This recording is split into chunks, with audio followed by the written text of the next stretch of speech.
Assalamualaikum warahmatullahi wabarakatuh. Allahumma sholli ala Sayyidina Muhammad wa ala ali Sayyidina Muhammad. Perampok kejam dan tidak sopan.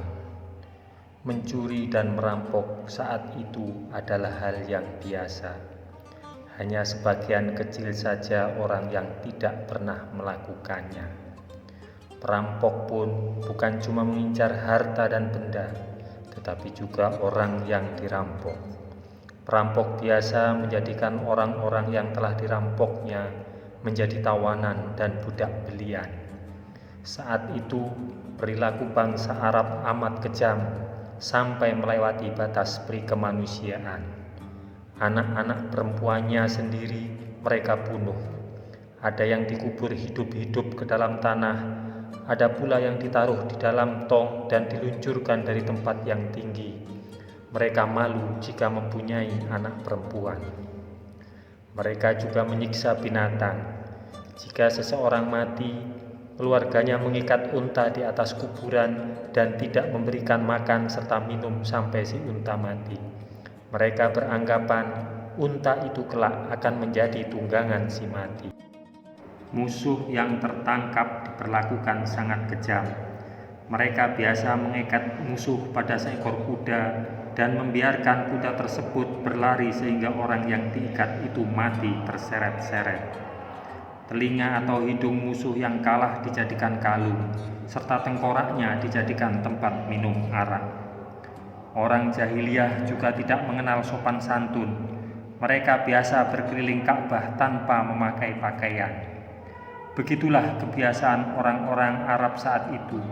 Mereka adalah bangsa yang maju perdagangannya, pandai membuat perkakas, membuat obat, ahli astronomi, serta mahir bersyair. Namun mereka juga mempunyai kebiasaan buruk. Dalam urusan makan dan minum pun tidak ada yang dilarang. Segala macam binatang boleh dimakan.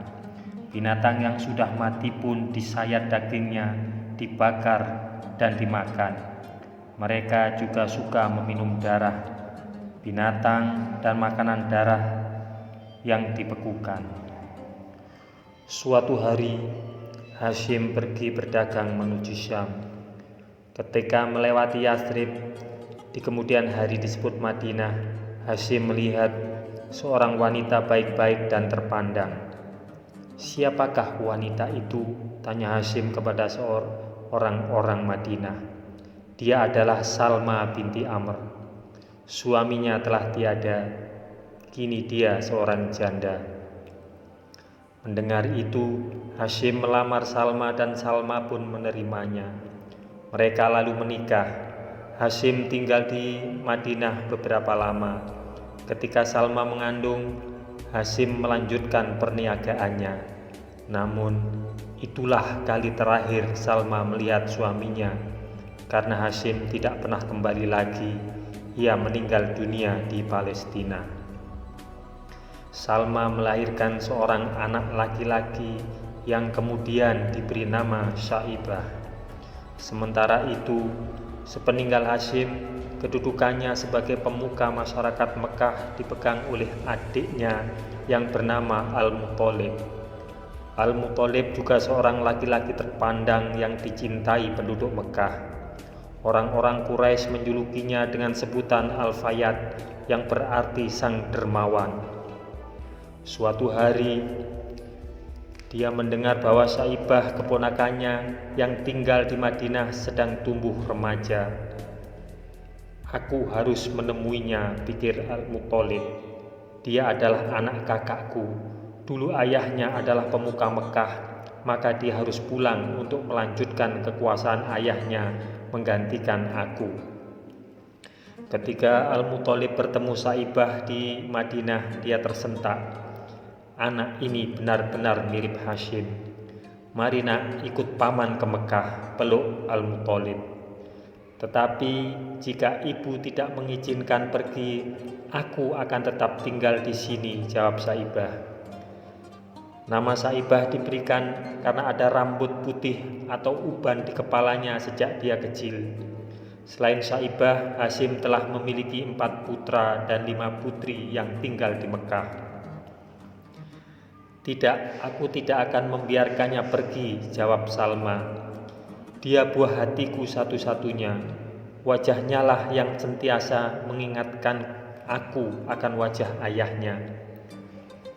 Aku juga menyayangi Hasyim, jawab Al-Muthalib. Bukan cuma aku, tetapi penduduk kota Mekah juga menyayanginya. Mereka pasti akan senang sekali menyambut kedatangan putra Hasyim. Begitu melihat wajah anak ini, rasa sayangku timbul kepadanya, seolah-olah aku melihat Hasyim hidup kembali dan berdiri di hadapanku. Izinkan aku membawanya pergi.